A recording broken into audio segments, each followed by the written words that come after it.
Kylian Mbappé aurait fait son choix de signer du côté du Real Madrid et aurait exigé un salaire absolument astronomique. On voit tout ça dans cette vidéo. Salut à tous les gars, c'est Azial. Aujourd'hui, on se retrouve pour une nouvelle vidéo où on va parler encore de Kylian Mbappé et d'une info qui est sortie.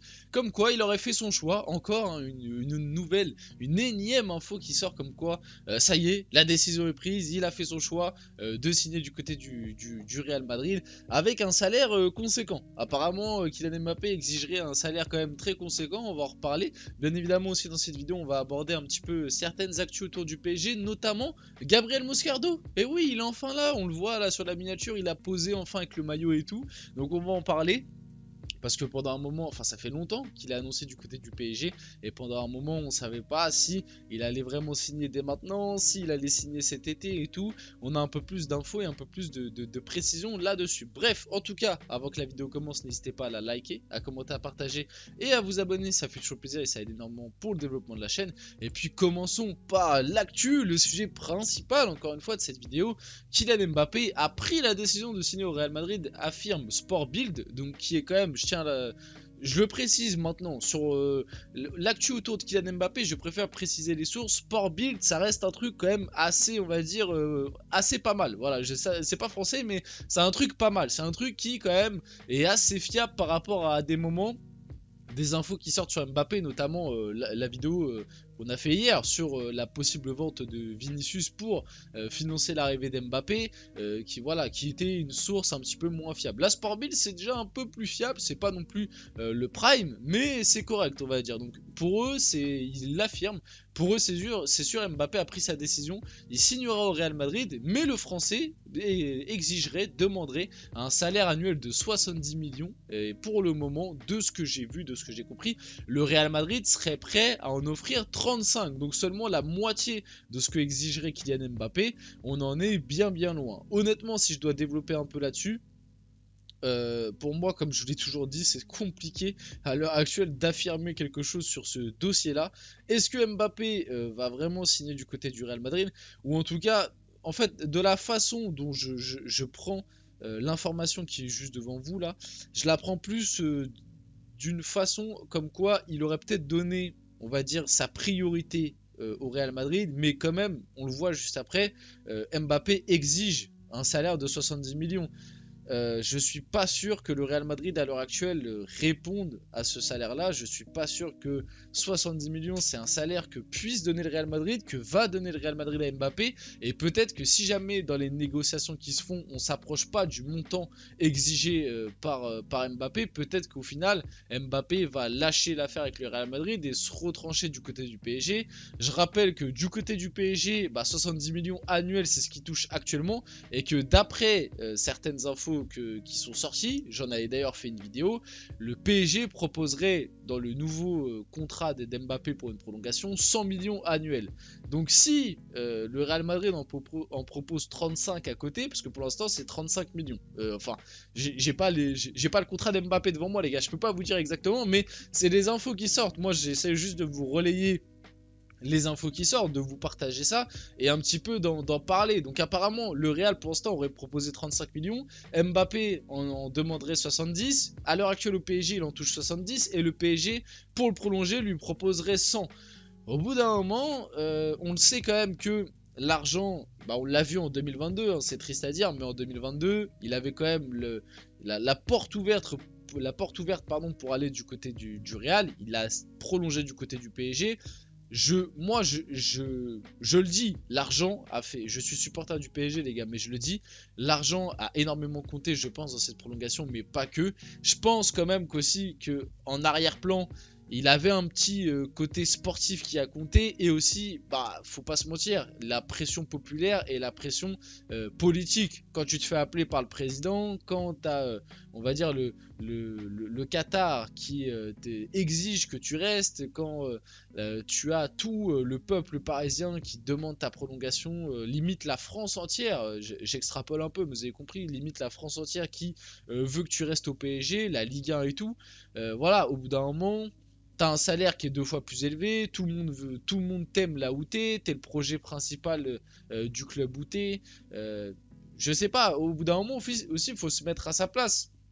Faut arrêter de voir le côté juste carrière. Oui, bah le Real Madrid, tu vas avoir plus de chances de gagner avec des champions. Déjà, ça c'est quelque chose qui n'est pas garanti. Faut voir aussi tout ce qu'il y a autour. Mbappé, voilà, il est dans son club enfin, il est dans sa ville de naissance, on va dire son premier amour, même si bon, c'est peut-être un petit peu romancé, mais vous avez compris. Le PSG, ça reste un club qui compte pour lui. Il est chez lui en France avec tout le pouvoir qu'il a au PSG. Des fois, je m'en plains aussi de ce pouvoir-là, mais je me mets à sa place. En fait, ça compte. Quand tu fais les pour et les contre, voilà, dans un club, tu vas toucher 2 fois plus d'argent. En fait, mettez-vous à sa place. Prenez-vous et en fait, mettez 2 entreprises en face de vous. Il y a une entreprise où tu seras payé 2 fois plus cher, où tu seras le mec avec le plus haut statut de l'entreprise, où tu seras aimé par tout le monde, où tout le monde veut que tu restes dans l'entreprise et tout. Et de l'autre côté, tu as une entreprise qui est un peu plus prestigieuse pardon, mais tu touches 2 fois moins, tu es pas forcément adoubé directement par les supporters et par tes coéquipiers. Tu dois faire un peu plus ta place, mais tu as un peu plus de chance à la fin de toucher le trophée du meilleur employé. Voilà, la comparaison est là-dessus. En tout cas, bon, le dossier n'est pas fini, on verra ce qui va se passer. Moi, je vous le dis, en tant que supporter parisien, j'aimerais voir Mbappé rester au PSG, bien évidemment. Après, son départ n'est pas forcément une mauvaise chose, je pense, pour le PSG à l'avenir. À voir comment son départ va être géré, c'est ça la vraie question. Et puis pour lui, si on doit parler uniquement de carrière personnelle, je sais pas si partir au Real Madrid va forcément lui ouvrir le ticket, on va dire, du Ballon d'Or et de la Ligue des Champions. Il faudra aussi réaliser de très belles choses au Real Madrid, mais c'est vrai, je vous l'accorde. L'histoire l'a prouvé en fait que quand tu es au Real Madrid, tu as plus de chances de gagner un ballon d'or, une Ligue des Champions, etc. que quand tu es au PSG. Sur ça, je vous l'accorde. Donc on verra comment va évoluer un peu cette histoire. Et n'hésitez pas à donner votre avis dans les commentaires, bien évidemment, en restant courtois, les mecs. Restez courtois, restez tranquille. C'est que des infos, c'est que du foot, c'est que du virtuel. Passons un peu à Moscardo maintenant, qui a signé officiellement du côté du PSG. Il y avait tous ces imbroglio. Est-ce qu'il allait signer cet été? Est-ce qu'il allait finalement être officialisé cet hiver? Parce que je tiens à le rappeler, Moscardo, de base, comment c'était prévu? Moscardo qui a annoncé au PSG depuis un moment quand même, ça fait depuis novembre si je me trompe pas, qu'il a annoncé du côté du PSG.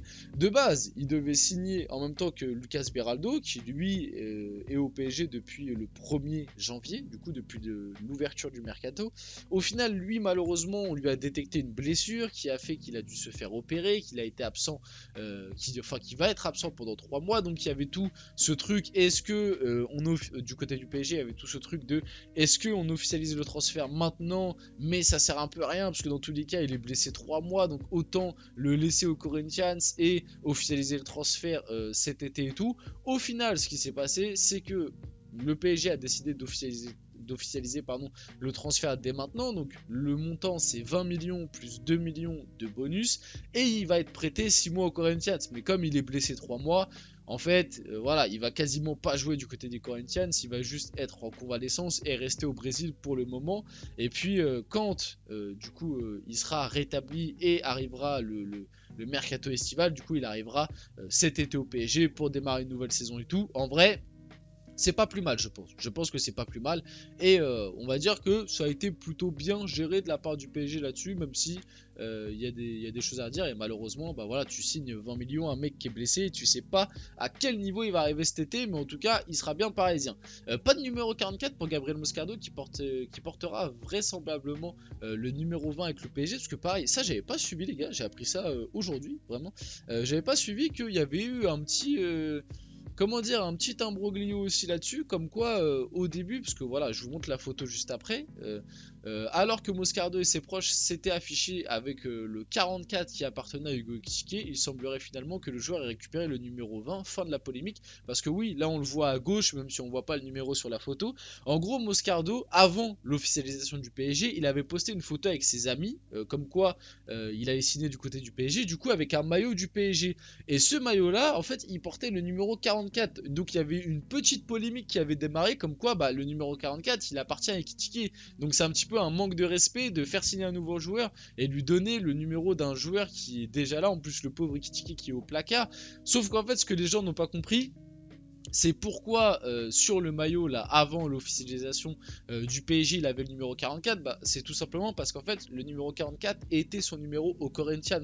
Donc en fait il a juste pris le maillot du PSG et il a réutilisé le même numéro qu'il avait au Corinthians. Voilà. Et au final du coup là comme l'officialisation s'est fait, il a été enregistré par le PSG et du coup il connaît son numéro du côté du PSG et du coup ce sera le numéro 20. Donc voilà, fin de la polémique. C'était juste on va dire un petit compromis, voilà, c'était un petit incompris de la part de tous les camps. Et pour finir la vidéo, le PSG a très peu de chances de signer Lenioro mais tentera jusqu'au bout du mercato. Une offre de 50 millions devrait être proposée. Voilà, j'en ai parlé longuement de Lenioro. N'hésitez pas à aller voir mes vidéos qui en parlent, mais bon, voilà, on sait que ça va être compliqué de signer Lenioro dès cet hiver. Bref, on finit la vidéo là-dessus. J'espère que la vidéo vous a plu. Si c'est le cas, n'hésitez pas à la liker, à commenter, à partager et à vous abonner les gars. C'était Azial et on se retrouve très rapidement pour une prochaine vidéo.